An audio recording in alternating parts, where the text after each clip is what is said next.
नमस्कार दोस्तों, मैं सुनील कुमार साहू आप लोगों की परीक्षा की तैयारी के लिए बोर्ड प्रश्न पत्र का आंसर सहित एक छोटा सा वीडियो बनाया हूं, जिसमें कक्षा 12वीं विषय रसायन शास्त्र का एक छोटा सा वीडियो है। अगर अच्छा लगे तो लाइक, सब्सक्राइब और शेयर ज़रूर करें।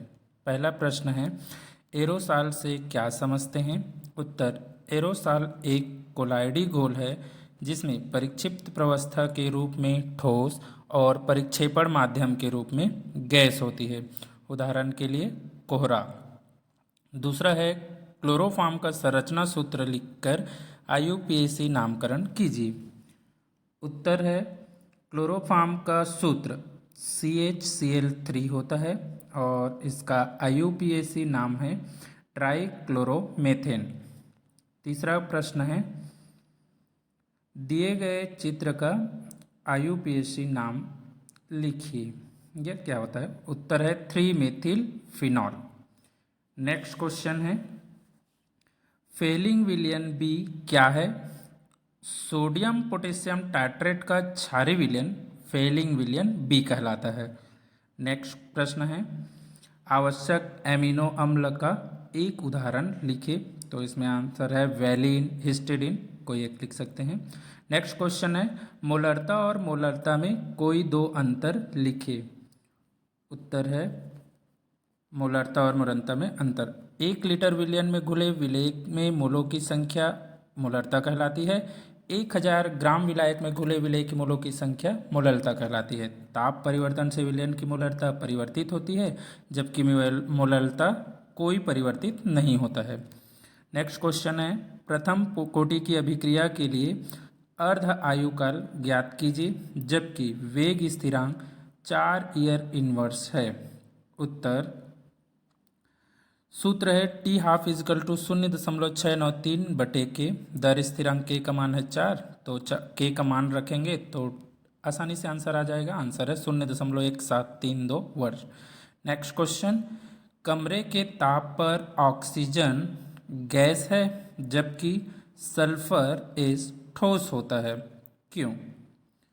उत्तर है, ऑक्सीजन की परमाणु त्रिज्या छोटी होने के कारण यह p बंध बना सकता है, अतः द्विपरमाणु गैस होता है, जबकि सल्फर के 8 परमाणु परस्पर आबंधित होकर पुटित वलय संरचना बनाते हैं, अतः इसका अणुसूत्र एसेट होता है जो ठोस होता है। निम्नलिखित अभिक्रिया में बनने वाले उत्पाद का नाम व सूत्र लिखिए। नाइट्रोबेंजीन है, इसकी अभिक्रिया हम करा रहे हैं H2 और PD से। जो बनने वाला उत्पाद है उसका सूत्र और नाम लिखना है। तो जब हम नाइट्रोबेंजीन की अभिक्रिया H2 और PD से कराते हैं, मतलब अपचयन की अभिक्रिया है, जिसमें H2 ऑक्सीजन से क्रिया करके रिमूव हो जाएगा और N2 से NH3 ग्रुप बनेगा, मतलब बनने वाला उत्पाद एनिलीन होगा। नेक्स्ट प्रश्न है, बेंजीन डाइअजोनियम क्लोराइड से पैरा हाइड्रोक्सी एजोबेंजीन कैसे प्राप्त करोगे? केवल समीकरण दीजिए। तो इसमें हम सबसे पहले बेंजीन डाइअजोनियम क्लोराइड लेंगे और इसकी अभिक्रिया फिनॉल से कराएंगे। तो फिनॉल का हाइड्रोजन और बेंजीन डाइअजोनियम का क्लोराइन दोनों रिमूव हो जाएगा और दोनों ग्रुप आपस में जुड़ जाएगा।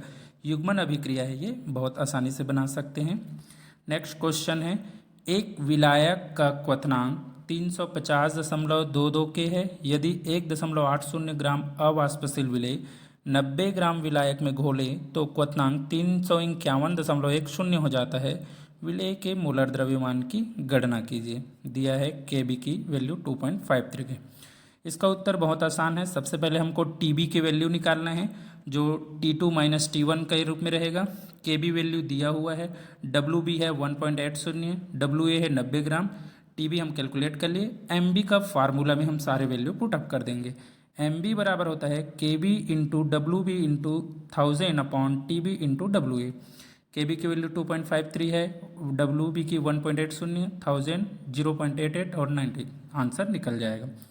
अणु संख्यता से आप क्या समझते हैं? प्रथम कोटि की अभिक्रिया के लिए वेग स्थिरांक की इकाई लिखिए। किसी रासायनिक अभिक्रिया के संपन्न होने के लिए उसके प्रारंभिक पद में भाग लेने वाले अणुओं की संख्या को अणु संख्यता कहते हैं।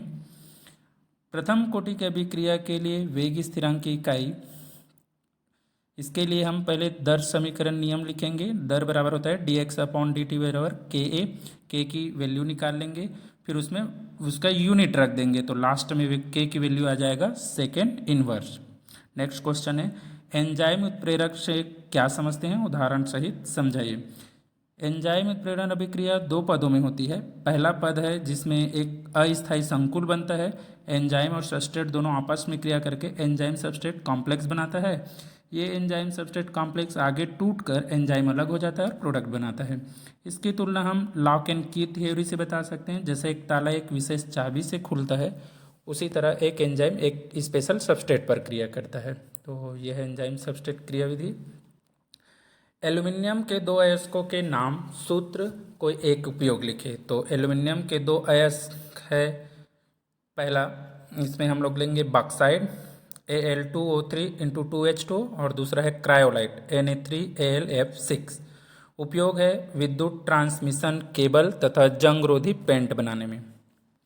नेक्स्ट क्वेश्चन है, अंतर हैलोजन यौगिक XX3 प्रकार का एक उदाहरण लिखे और दूसरा है हीलियम के दो उपयोग लिखे। उत्तर, अंतर हैलोजन यौगिक XX3 में हम ClF3 रखेंगे।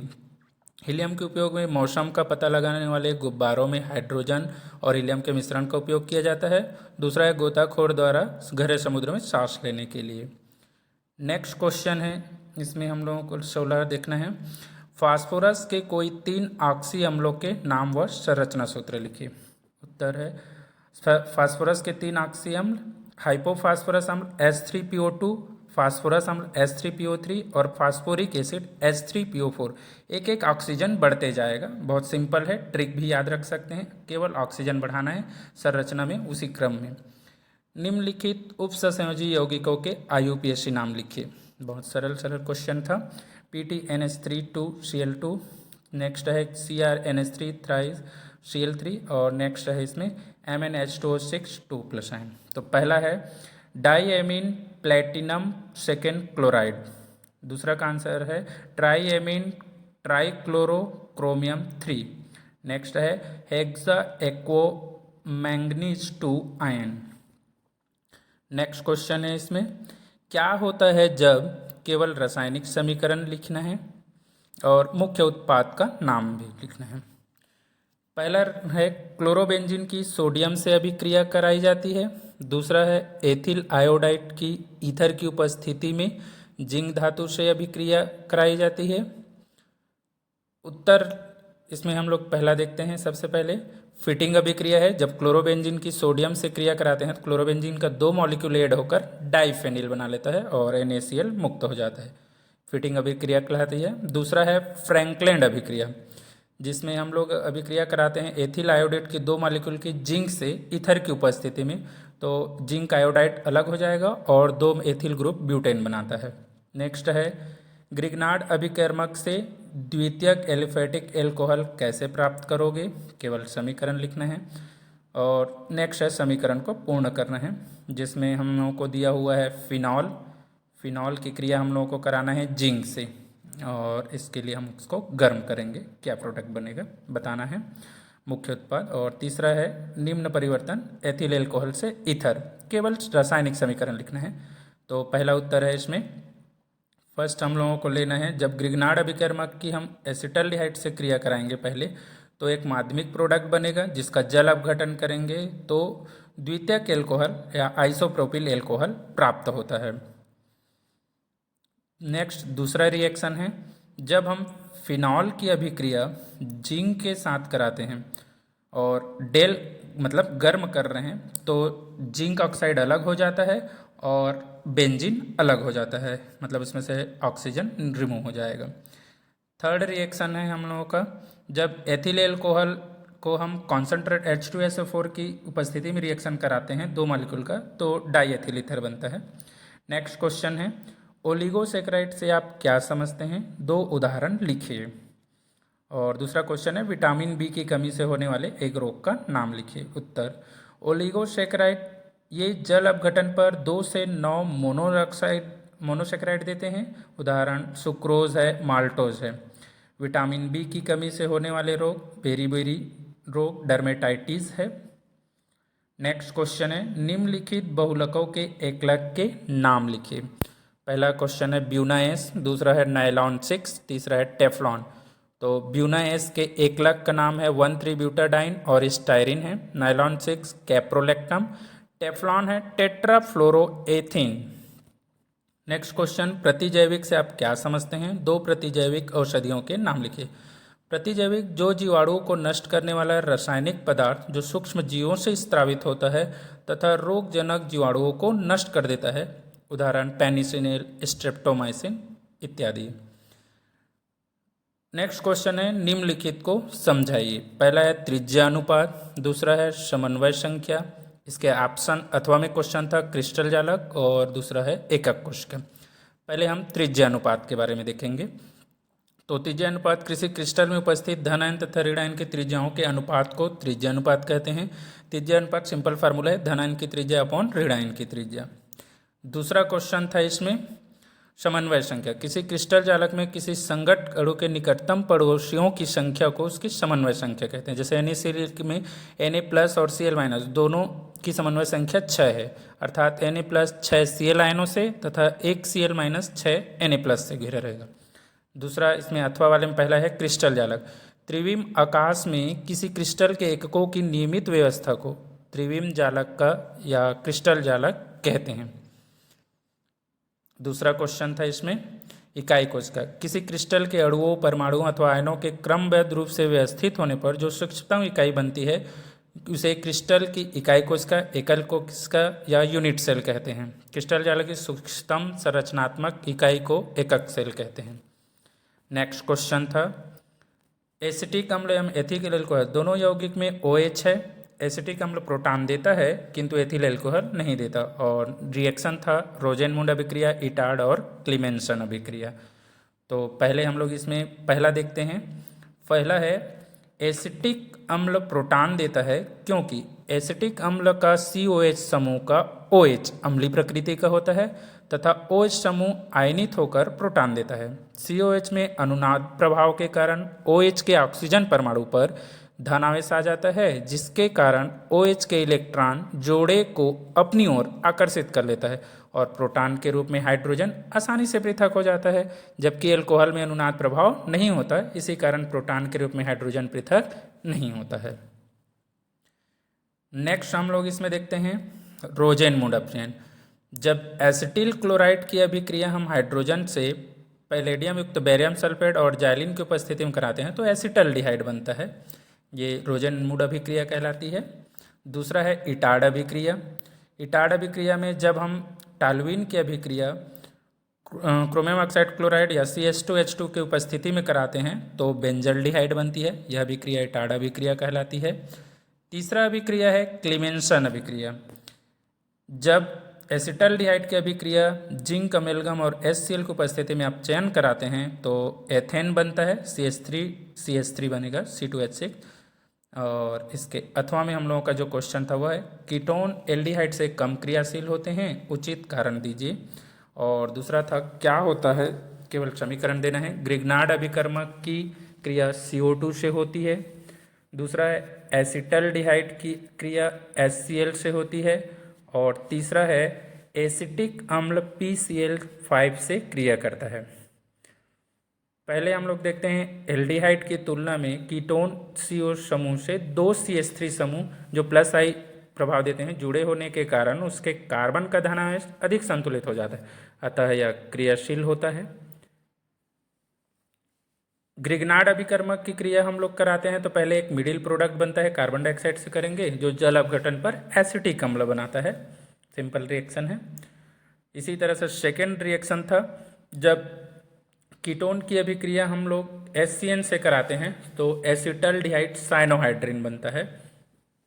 HCN में से जो CN है वो अटैक करेगा एल्डिहाइड वाले ग्रुप में और H ऑक्सीजन से जुड़ जाता है। तीसरा एसिटिक एसिड की PCl5 से करेंगे तो फास्फोरस ऑक्सीजन का एक मॉलिक्यूल लेकर POCl3 बना लेता है, HCl बनेगा और एसिटिल क्लोराइड। नेक्स्ट क्वेश्चन था मिश्र धातु किसे कहते हैं, उसका एक उपयोग लिखिए। दूसरा क्वेश्चन था लैंथेनाइड एवं एक्टिनाइड में कोई 3 अंतर लिखिए। दो या दो से अधिक धातु या अधातुओं के मिश्रण से मिश्र धातु बनता है। इसके गुण अपने जनक धातुओं की तुलना में अधिक कठोर, अधिक गलनांक तथा अधिक संक्षारण प्रतिरोधी होते हैं। उपयोग है हीटर का तार, वायुयान के पिस्टन आदि बनाने में। दूसरा है लैंथेनाइड और एक्टिनाइड में अंतर। तो लैंथेनाइड का जो अंतिम इलेक्ट्रॉन होता है या n-2 4f में जाता है, इसके n-2 5f में जाते हैं। लैंथेनाइड में जो संकुचन होता है उसको लैंथेनाइड संकुचन कहते हैं। एक्टिनाइड में संकुचन को एक्टिनाइड संकुचन। इसका ऑक्सीकरण +2 +4 +3 होता है, जिसमें +3 सामान्य है। इसमें +3 और इससे उच्चतर ऑक्सीकरण अवस्थाएं होते हैं एक्टिनाइड में, ज़्यादातर +5 +6 +7। नेक्स्ट क्वेश्चन है निम्नलिखित के अपचयन के लिए कितने आवेश की आवश्यकता होगी। 1 मोल Al3+ को Al में, 1 मोल MnO4 को Mn+2 में और विद्युत वाहक बल तथा विभवांतर में कोई दो अंतर। तो पहला क्वेश्चन हम लोग इसमें देख रहे हैं 1 मोल Al3 को Al में करना है।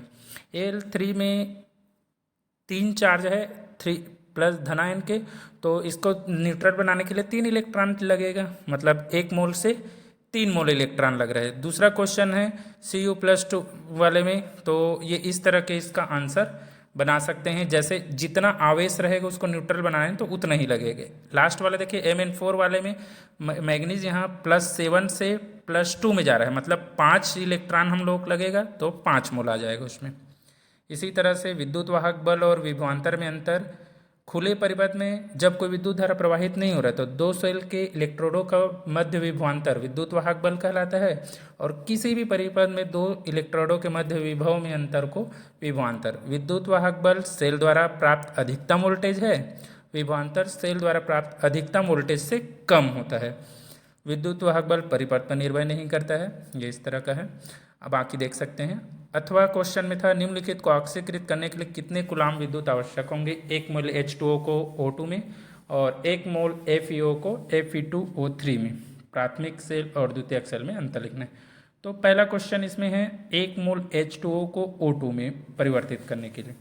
सिंपल इसका हम रिएक्शन से बता सकते हैं। जैसे देखिए H2O 2H2O से 4H+ O2 और 4 इलेक्ट्रॉन। जब 2H2O था तो 4 इलेक्ट्रॉन निकल रहा है, मतलब 4 मोल या 4F लग रहा है। तो हमको बताना है एक H2O के लिए ऑक्सीजन में परिवर्तित होगा तो इसके लिए हमको केवल 2F की आवश्यकता होगी। इसी तरह से हम लोगों को बताना है Fe2 से H2O की क्रिया कराएंगे तो Fe2O3 बन रहा है, 2 मोल है। 1 मोल के लिए हमको कितने फैराडे की आवश्यकता होगा, 1 फैराडे की। प्राथमिक सेल और द्वितीयक सेल में अंतर। प्राथमिक सेल वे होते हैं जिन्हें पुनः आवेशित नहीं किया जा सकता। द्वितीयक सेल को पुनः आवेशित किया जा सकता है, रिचार्ज किया जा सकता है। इन सेलों में होने वाले रासायनिक क्रियाएं अनुत्क्रमणीय होती है और सेल के उपयोग में लाने पर पुनः रासायनिक ऊर्जा विद्युत ऊर्जा में रूपांतरित होती है। जैसे द्वितीयक सेल में बैटरी वगैरह आएगा। इसका आंतरिक प्रतिरोध कम होता है और इसका आंतरिक प्रतिरोध ज़्यादा होता है। तो कैसा लगा वीडियो? अगर अच्छा लगा होगा तो लाइक, सब्सक्राइब एंड शेयर ज़रूर करिए। Thank you everyone.